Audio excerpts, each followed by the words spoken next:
रामकृष्ण हरी. काय होतं महाराज? अवगुणांचे हाती अवघेच फजिती, नाही पात्रासवे चाड, प्रमाण ते फिके गोड. काय होतं, तुम्ही एखाद्याला कितीही उपदेश करा तरी एखाद्या माणसाने त्याचे वाईट विचार असतील तर त्याच्यात आपण बदल करू शकत नाही. चांगला एखादा असेल तर त्याच्यात थोडाफार बदल होऊ शकतो. काय होतं, एक भजन गाणारा असतो, तो एका ताऱ्यावर खूप छान असं भजन गात असतो, एकदम सुरात तालात. काय होतं, तो एकदा चालत असताना तो एका गावावरून दुसऱ्या गावाला जात असे. मग जाता जाता त्याला एका गावात 4-5 शेतकरी दिसले.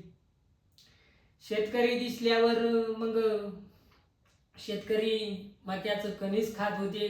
तिथं बाजून त्यांचा कार्यक्रम जोरदार चालू होता. हा गेला.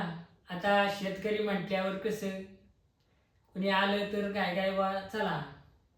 ते आले, त्याला कणीस दिलं खायला, पाणी दिलं.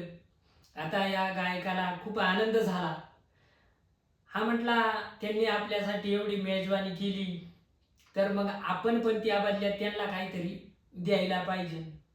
झालं काय, तो म्हणला आता आपण भजन चालू करू. मग झाला असा विषय, त्यांनी भजन चालू केलं. 1 ताऱ्यावर, 2 ताऱ्यावर.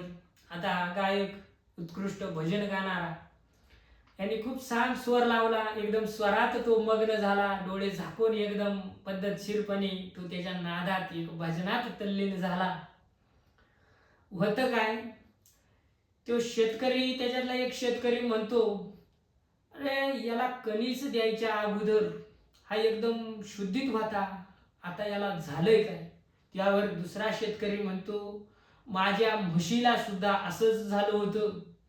मग मी काय केलं, तिला डागलं. डागलं म्हणजे काय केलं, चटका दिला. मग आता हे तो एकदम गायक एकदम तयारीत असतो.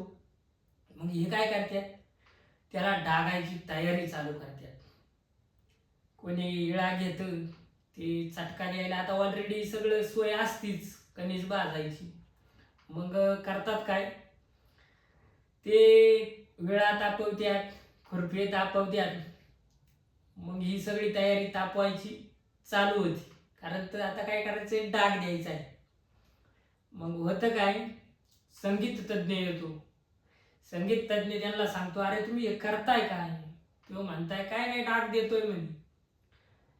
कसं आहे महाराज, ते डाग देतोय म्हटल्यावर संगीत तज्ज्ञ म्हणतो का, मला माहिती आहे याची खोड काय येते आणि याच्या औषध काय येते. तो संगीत तज्ज्ञ त्या गायकाच्या कानात सांगतो, म्हणतो, अरे तुला हे डागण्याची तयारी करू राहील. त्या माणसाला सांगत होतो संगीत तज्ज्ञ का बा ही औषध मला माहिती आहे, याच्यावर काय औषध आहे. मग तो सांगतो की याला काय करायचं, याच्या कानात फुकल्यावर हे बरोबर होईल. मग तो कानात सांगतो का, अरे तुला हे डाग द्यायच्या प्रयत्नात आहे. मग तो शुद्धीत येतो थोडा. मग त्याच्या लक्षात येतं की का आपण जे करतोय हे आता कसं करतोय, चुकीचं करतोय. मग तो सावध होतो.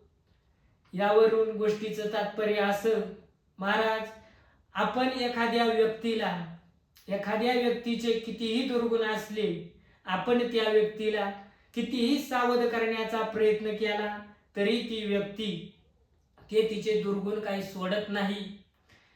तसं कसं आहे, म्हणजेच महाराज या ठिकाणी आपल्याला सांगतात, अवगुणांचे हाती अवघीच फजिती, नाही पात्रासवे चाड, प्रमाण ते फिके गोड. रामकृष्ण हरी.